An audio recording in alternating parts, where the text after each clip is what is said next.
All right, good morning. Let's see here.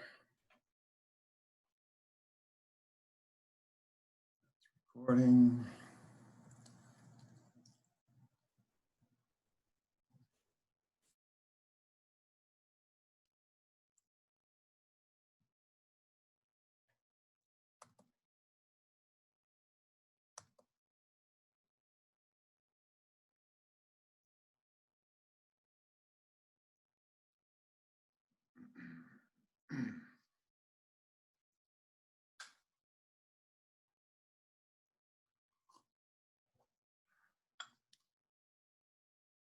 All right, let's review where we are here. This week, this Friday, the third homework is due. That's been posted. On Monday, the fourth homework is due. That's going to be like the second one. It'll become available at 10 p.m. on Sunday, and you have until midnight on Monday to complete it.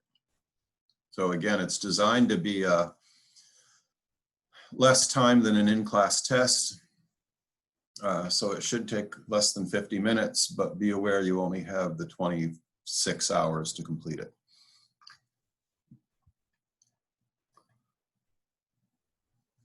And later this week, I'll get up the notes and recorded lectures for the next model of computation, the stack machine. It's a pretty smooth transition between the two.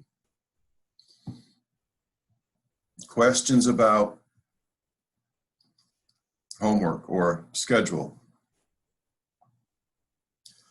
By the way, once we get down into the language paradigms, that's not till the end of October, there'll be some programming assignments. The programs are in a language called Racket. The tool I use is Dr. Racket, DR Racket, Dr. Racket. If you want to, you can download that anytime during the front end of the semester and start playing around with it. I think I posted some links in the course early on. And what else? I've posted some practice problems, and I'll post the solutions probably Thursday. And basically, just like before, here were some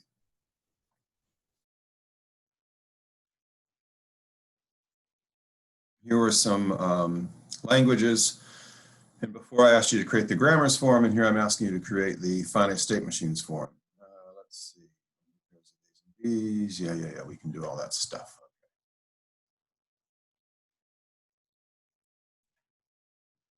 All right, so just to review, what is a finite state machine?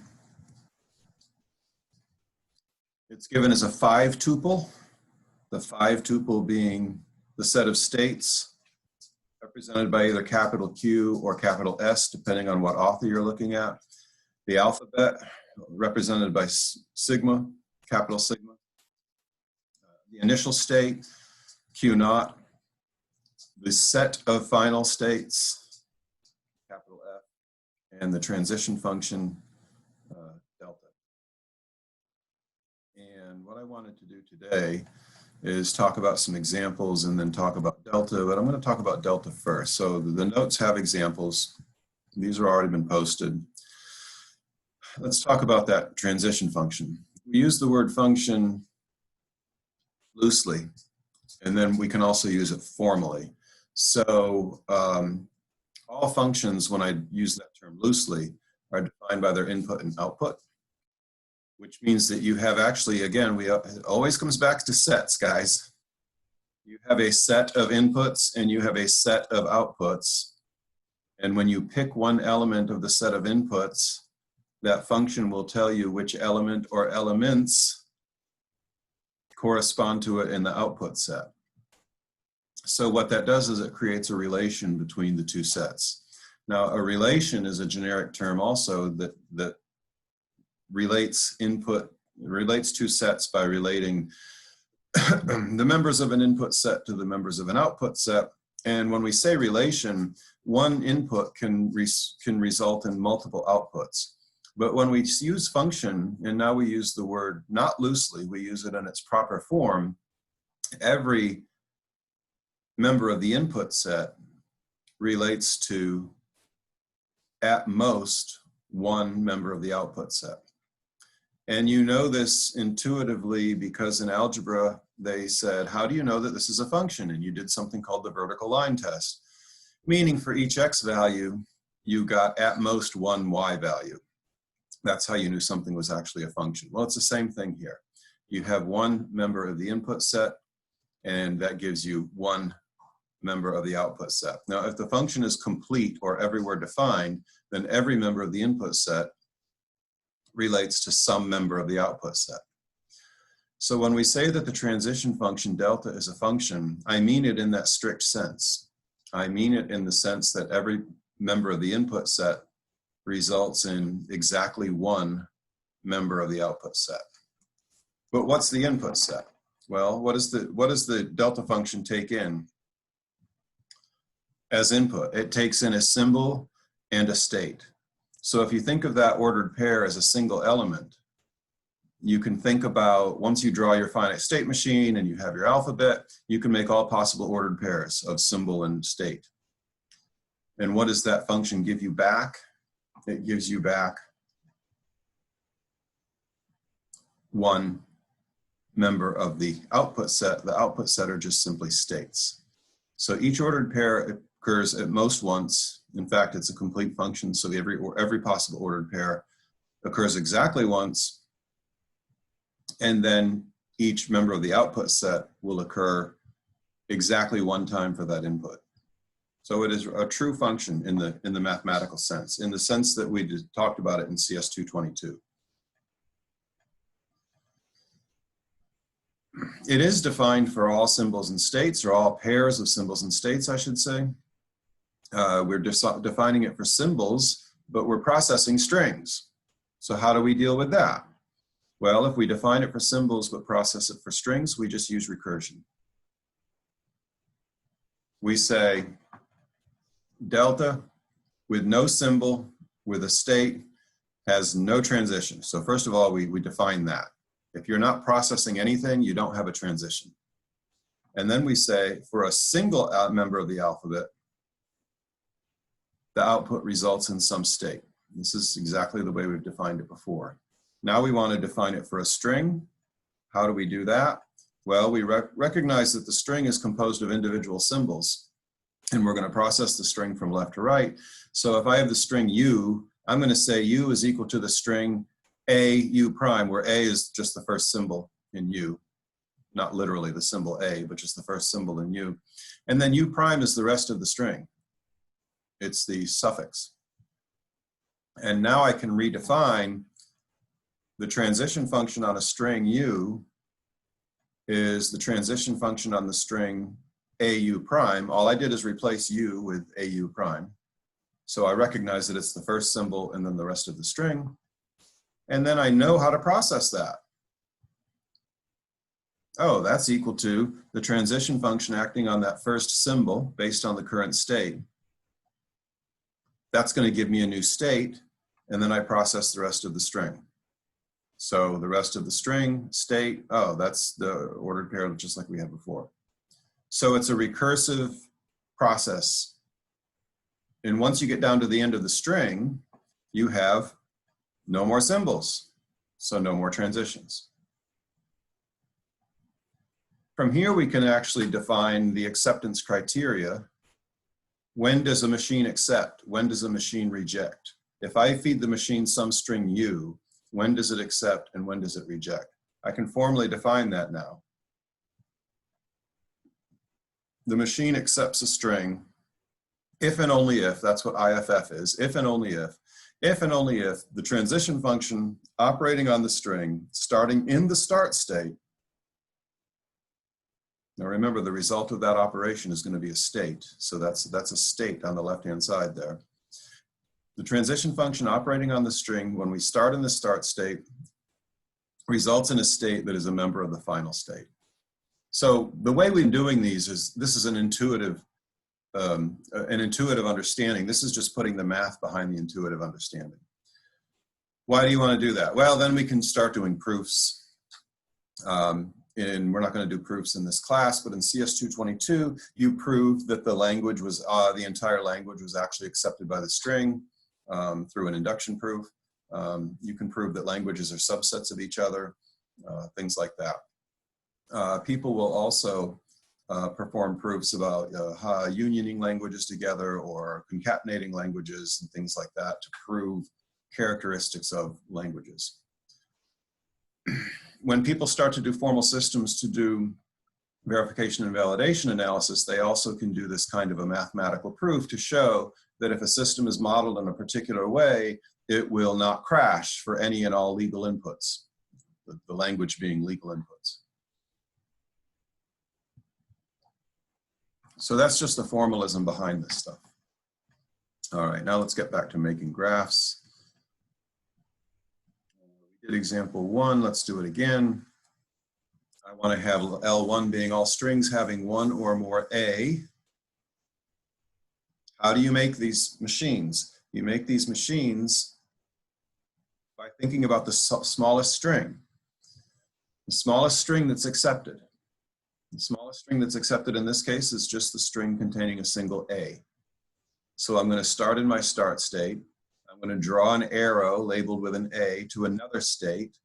And since that string is accepted, I'm going to make that second state an accepting state. And then I think about the next longest string. Well, I could make another arrow with an A to another state and make that an accepting state also, but it's easier just to say, heck, as long as I'm in the accepting state and I just keep getting A's, I'm just going to stay in that state and keep accepting the string. If I ever see a B, then I'm going to move to a new state where I'm going to reject the string. In that state, basically, if we ever get a B, we know that string will never be accepted, so we're going to throw that string away. We'll throw it into the garbage state. So that machine looks like that. I start in Q0. If I get an A, I go to Q1. Oh, one or more A, okay. I'm sorry, I was thinking strings only having A's, but it's one or more A. I start in Q1, Q0, I get an A, I go to Q1 and I accept. Once I have that one or more A, then I can keep accepting that string forever and I don't care what I get. So an A or a B, I keep accepting the string. If I'm in Q0 and all I see are B's, I just keep hanging out in Q0 waiting for that first A to show up. And if it never shows up, if I run out of string and the string is composed entirely of B's, I'll end up in Q0. So if I end up in Q0, I would reject. If I end up in Q1, I accept. Can this also be a way to ensure that every string starts with an A? Yes, and the way I would do that is I wouldn't have that B, I don't think I can highlight stuff very well here. This B that is looping back to Q0, if the string has to start with an A, that B would throw me into a garbage state instead of looping back to B0. Because once I get a B at the beginning, I know the string didn't start with an A and I would never accept that string.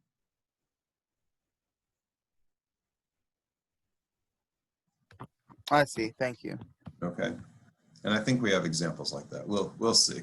Here we are, starts with two A's. Okay, so if it starts with a B right off the bat, I'm going to throw it into the garbage state.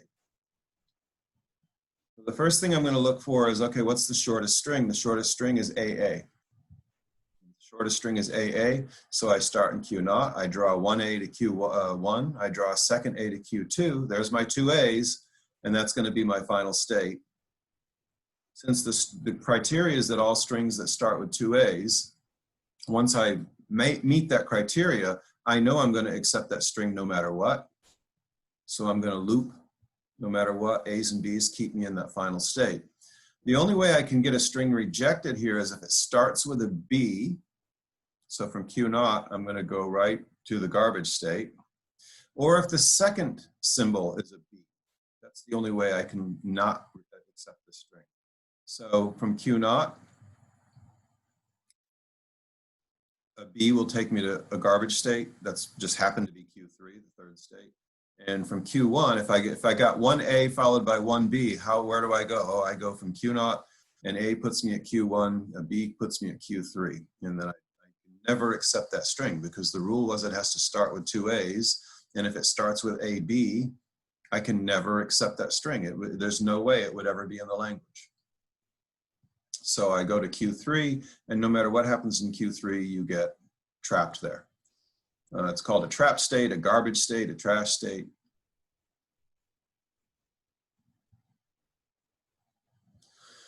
Once you have that graphical form, going towards the 5-tuple form is easy. So capital Q is just list all the states that you drew. Sigma is the alphabet. Q0 is whatever you called your initial state, which is usually Q0. You don't have to, but that's usually what you do. Capital F, the set of final states, is Q2, but with brackets around it, curly brackets, because it is a set of final states. It happens to contain only one element. And then the transition function is based on the arrows that you drew. Now, I said earlier that when you're drawing these things, you should always check, make a quick scan and make sure for every possible state, do you have exactly one outgoing arrow for every element in the alphabet? So we only have two elements in the alphabet, A and B. So from Q0, I have an A, and Q0, I have a B. From Q1, I have an A and a B. For Q2, I have an A and a B. For Q3, I have an A and a B. Make sure that you have that in your mind, that you're just checking that for completeness. And that goes back to what I talked about a few minutes ago.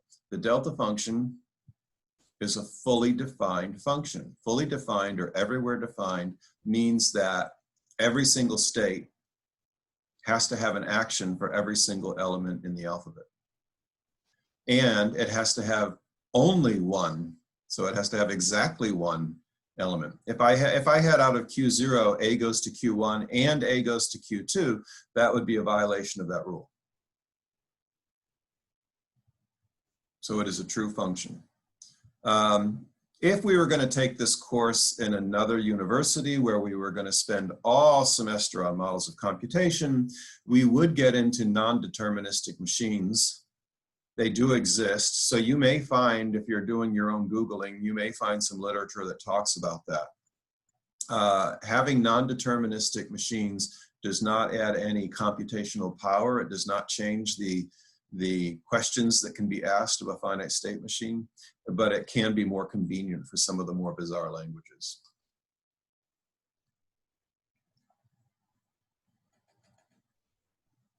Okay, now I hope you're trying these at home. You know, I gave you the practice problems, so I hope that you are taking a look at those.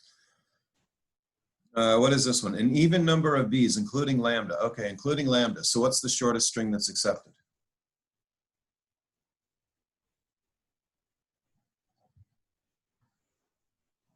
The empty string. Exactly, lambda. So that tells you right off the bat that Q0 is an accepting state. You're going to say empty. Okay, so Q0 is an accepting state. And then how do we get an even number of B's? Well, one way to do it, if you get one B, you go out from Q0 to Q1. And if you get two B's, you can go from Q1 to Q3, or you can just go back to Q0. So we can go out to Q1 and back to Q0. That would guarantee an even number of B's. It's not wrong to do it either way. Again, it won't surprise you that we can have an infinite number of machines. In this case, I can keep adding useless bulk to my machines by saying, okay, Q0 is an accepting state, and then if I get a B, I go to Q1, and if I get another B, I go to Q2, and that's also an accepting state. And if I get another B, I go to Q3, and another B goes to Q4, which is also an accepting state. And I can play that game for decades. So you can have variations on these that are correct. Ideally, you know, you want to shoot for a minimal number of states just for clarity. Now, having said that, sometimes I do something, and if I do, hopefully you guys will catch me. I'll do something with a minimum, what I think is a minimum number of states, and I actually screw something up or I miss a string or I accidentally introduce a new string that shouldn't be there. But I feel pretty safe with this. An even number of B's. Okay, Q naught is the accepting state because we accept lambda. Anytime the language has lambda, Q naught is going to be an accepting state. B goes to Q1, and then another B takes us back to Q naught. So you can see, just by doing pairs of B's, you always end up in the accepting state. So again, how do you create these machines? Think about the strings that are accepted, and then grow them. And grow them with forms. So I'm thinking just in terms of, I only have B's. I'm ignoring the A's for a moment. I only have B's. And then I ask myself, okay, what happens when these A's get involved? Oh, it turns out they have no effect, right? All I'm doing is counting B's and trying to get an even number. And so if I get A's, I just ignore them. They don't come into my calculation at all. So if I ignore the A, it ends up being just a non-state change. Right? I just keep looping back to the same state. So I could get a whole, I'm in Q0, I get a whole bunch of A's. And then I get one B. I go to Q1, I get a whole bunch of A's. I get a second B, that meets my criteria of having an even number of B's, so I go back to Q naught. Shorter machines are better in the sense that they're just easier to write. That's it, right? Good. Be lazy, that's my advice, be lazy.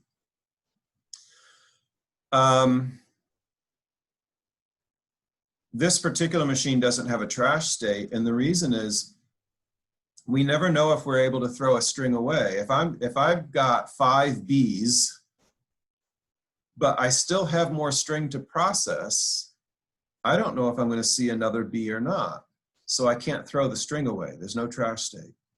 Usually trash states show up when you have some criteria that once it's broken forever, like strings that start with 2 A's. If it starts with a B, you broke the criteria and you can't fix it.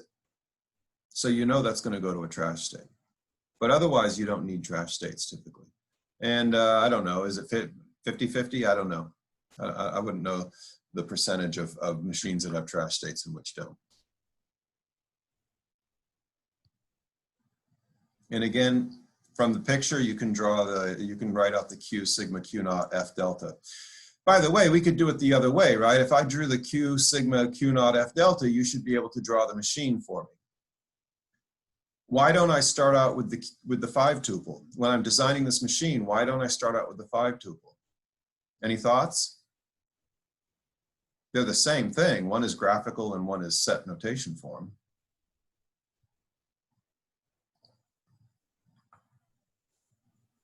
Is it because it's easier to start with graphical representation? Oh, so much easier. Yes, so much easier. It's all about, as human beings, we like visual things, right? We like graphical things. That's how we process things.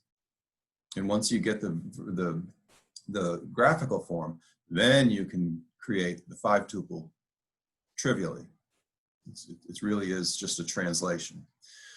And again, as humans, we love the graphical form. If you ever needed to program this, then they're not too hard to program.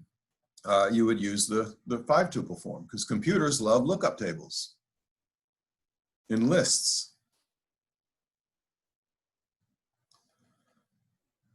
Okay, all strings where no 2 A's are adjacent.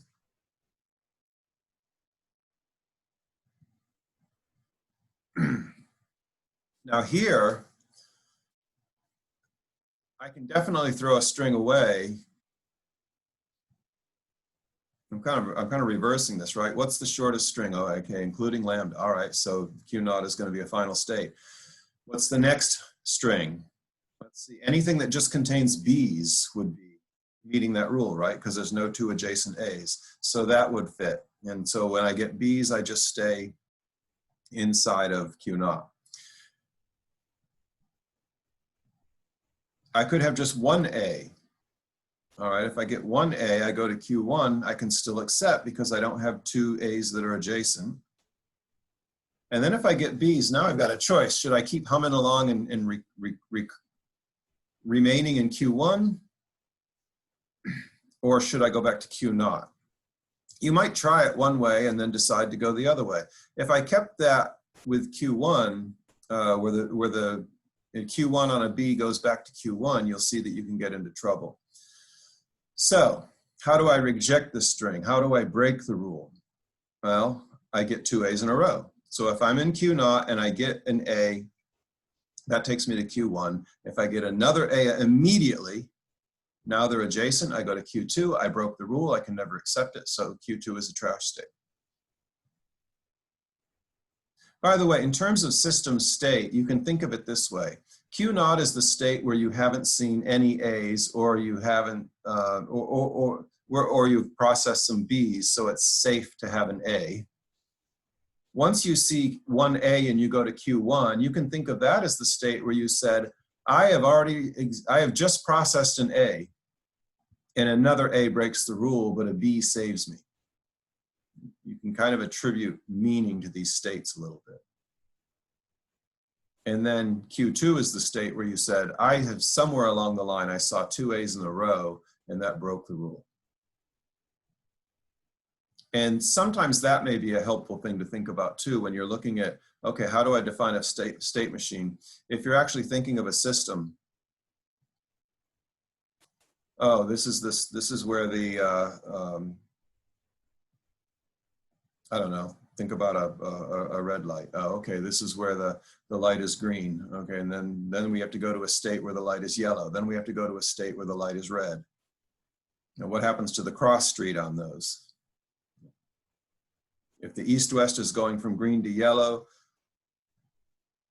the north-south is red and shouldn't change. When the east-west is going from yellow to red, then the north-south should go from red to green. You can start to think of these states will actually have meaning when you apply them to real-world systems. Okay, now let's go back. I said if I went in Q1 and I said, oh, I got a B, then I could just stay in Q1, but then start processing strings. You know, test your machine. Test strings that work and strings that don't work. If I let Q1B remain Q1, then I could get a string like this, ABA. Now, ABA should be accepted, right? Because there's no 2 A's are adjacent.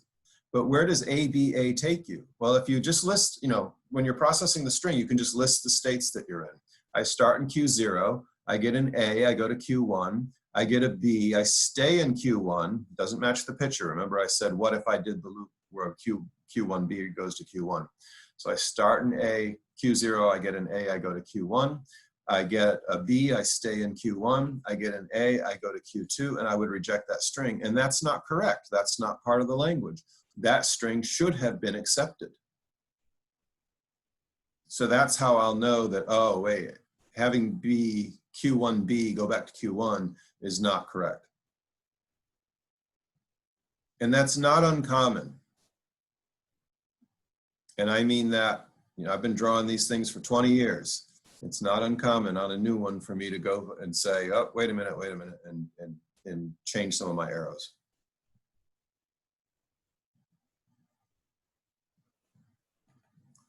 The trick is to test, right? You guys in the software engineering program know this. Test, right? Test, test, test. And you test things that should work and test things that don't work. All strings with at least 3 B's. Now this is going to be a similar thing with the, what did we have before? All. That start with 2 A's. It's going to be similar, but now all we're doing is counting B's. So the shortest string is BBB. I start at Q0, a B takes me to Q1, another B takes me to Q2, another B takes me to Q3, and I accept.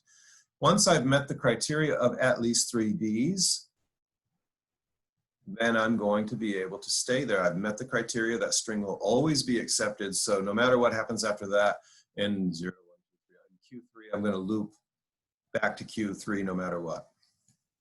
And so that machine looks like this. And if you notice, all I'm doing is counting up to 3. That's all I'm doing. You can think of Q0 as the state where I have not seen any B's yet. And Q1 is the state where I have seen 1 B. Q2 is the state where I have seen 2 B's. And Q3 is the state where I have seen 3 B's. When we're dealing with these simple languages, it's easier to think in terms of strings. But if you ever want to build these in the real world, and I hope you do, they're useful, then you start thinking in terms of system state. What about the A's? Well, it's kind of like the example we had a little while ago. The A's have absolutely no effect on if a string is or is not in this language. And therefore, all of the A's just keep me basically loitering in the state that I'm in, hanging out, waiting for another B to show up.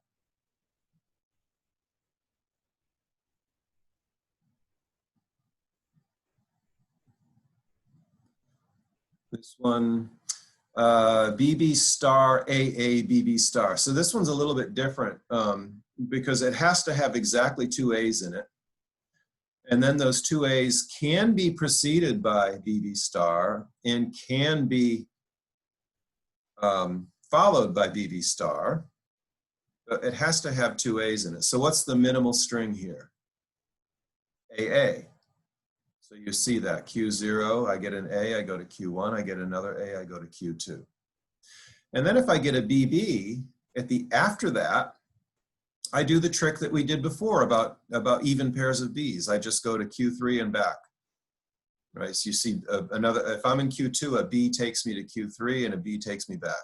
So what I've constructed with Q0, 1, 2, and 3 are all strings that start with AA and then could potentially end with BB, BB, BB, right? Pairs of Bs.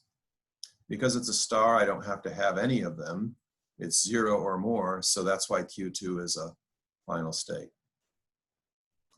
Then I think about, oh, okay, what if the string began with some BBs? And then I did the same trick as I did before with pairs of BBs. I go from Q0 to Q4 and back. So in the beginning, if I start off with, again, think of a string, BB, AA, think of that string. I'm going to start at Q0. I process a B, I go to Q4. I process a B, I go to Q0. I process an A, I go to Q1. I process an A, I go to Q2. And I'm done processing, and I ended up in a final state or an accepting state, so I would accept that string. Think about a string that shouldn't work. BB, AA, B. That shouldn't work because the B's have to show up in pairs. BB, AA, B. Okay, I start in Q0, I process a B, I go to Q4. Then I go to Q0. Then I go to Q1. Then I go to Q2. Then I go to Q3. Now I'm out of string and I'm stuck in Q3. It's not an accepting state, so I don't accept the string. What if I get more than two A's? Well, that's a problem, right? This thing has to have exactly two A's. So once I see a third A, I'm done. So the string AAA takes me from Q0 to Q1 to Q2 to Q5, and I've added Q5 as a garbage state. If I ever break any of these rules, the string cannot be salvaged, and so Q5 is a garbage state. How else can I break rules? I don't have the BBs in pairs. They have to be BB, BB, BB, right? So if I get a BA, that's a problem. BAB is a problem. So that's why Q4, Q1, Q3, they're all there. I'm sorry, Q4 and Q3 are showing that, and Q1 is showing that the double A, which is supposed to show up exactly like that, right? AA, Q1 is showing that the AA got broken up by a B. Just keep building, again, build the shortest string that works, then keep building up strings that work, and then think about how the strings get broken or how they don't work, and then you add a trash state for those. It takes practice. And as I said, most or all of you have seen this in CS332. I think there was a couple semesters when Dr. Yan was teaching CS332 that I'm not sure if this was in the class. But if you took it with me or with that person from the math department who's really good, you would have seen finite state machines. Here's the wrong version. Find the wrongness.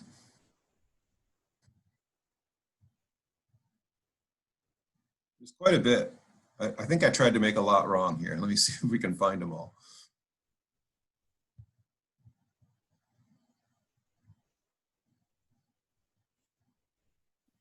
On the final state, you could have an infinite number of A's and it was to be counted correct. Exactly. So I get more than two A's. That's wrong. On state Q1, there isn't state change for A. It just goes from B. So Q2. it's incomplete, right? We do not have a complete diagram. The string AA would end up in state 5. The string AA ends up in state 5, right? Which we know should be accepted, right? I am requiring all the strings to begin with at least one BB, and that's not what the language says, right? So yeah, AA ends up in 5. And I don't know if that's all of them or not. There's one, if you do Q0 to Q1 to Q2, that's 2 Bs, but then you can go back to Q1. I think you can get like an odd number of Bs, is what I'm trying to think. I don't think so, but let's try it. So yeah, so here's what's tricky. The string BB, BB, AA is in the language. Do we agree with that? BB, BB, AA. Yeah, that's in the language. Now, is BB, BB, AA accepted or rejected by this machine?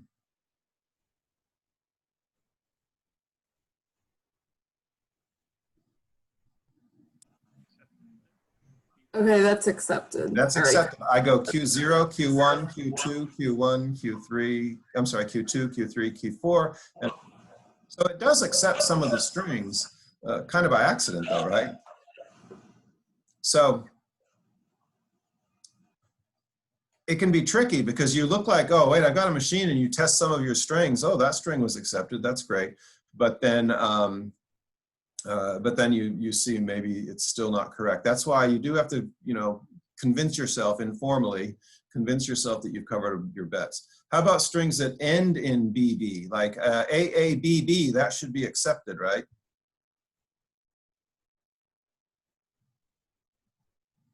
Or better yet, in terms of this machine, AABB won't be accepted because it ends up in Q5. How about BBAABB? That should be accepted, right? You'd end up in state 2. Yeah, so that's a problem, right? And oddly enough, this will accept BBAA, BBAA. Doesn't that get accepted? Yeah. Yeah, and it shouldn't be. So there's all kinds of wrongness with this. And obviously I'm trying to show you, if all we show you is good examples, then it's hard to identify when things aren't right. So here's a bunch of wrong, a whole bucket of wrongness.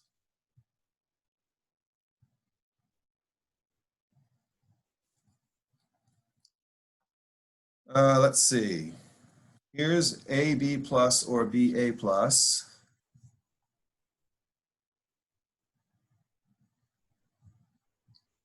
Now, I wanted to have an example with the OR in there, because what's going to happen with an OR, consider these separately. Make the strings that work for this and make the strings that work for this, and kind of think of it like you're making two separate little machines that are connected by the start state.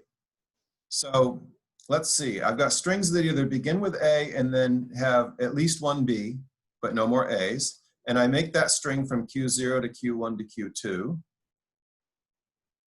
Or it begins with a B and then has at least one A, but no more B's. And I go from Q0 to Q3 to Q4 to make those strings. So you can see this right off the bat. If I drew a line through the center of this horizontally, Q1 and Q2 and Q3 and Q4 are almost like two separate machines.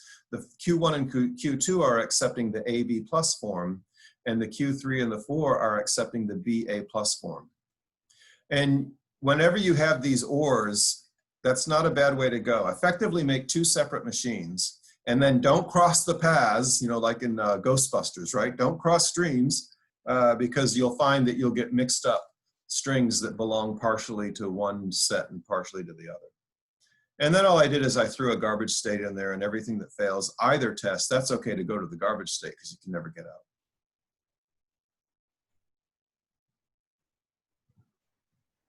So you build these the same way you build, if I just had the language of AB plus and I asked you to build that machine, you build it the same way we talked about before. that or in there means, okay, I have to go through that process twice now. I have to do it for the AB plus form, and then I have to do it for the BA plus form. And if I can reuse portions of the machine that I drew before, that's tempting, but I would say you really have to be careful that you didn't accidentally introduce some new strings there. Usually it's a good place to mess it up. And then if these strings happen to have the form where they have a garbage state, clearly you can use one garbage state for each one, or you can just make your own garbage state for, make two garbage states. There's nothing wrong with that.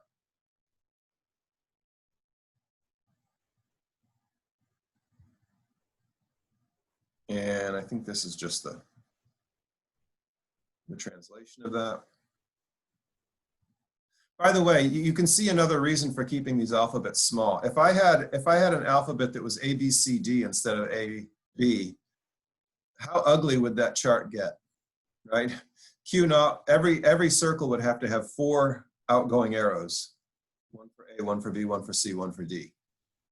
So there's a cheap reason for keeping alphabets small. And then again, laziness, clarity.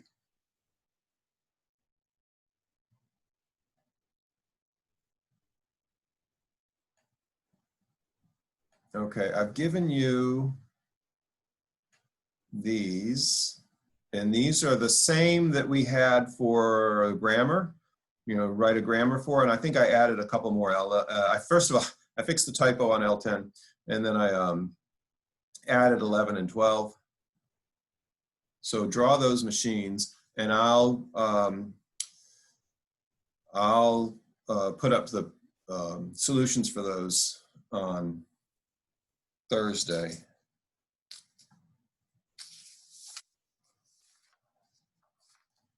And on Friday, we do not need to have a lecture. Wasn't it last week we did office hours on Friday? So on Friday, no lecture, but I'll be here for office hours for questions. Because this is all the content that we needed to cover in the module. The rest of this is practice, practice, practice. And of course, in my head, you guys do nothing but sit around and talk about this class all day long with your friends and propose interesting languages to each other. And please don't shatter that fantasy, okay? That's something every professor likes to think, right? Actually, I did start a discussion thread if you have interesting questions or odd languages. Do we have any more questions for today? I have a question on the office hours. So Yes. do we use the same Zoom link that is provided on Canvas, or just? Yeah, it's use it, the lecture link, but it's really office hours link, yeah. Okay, thank you. Other questions?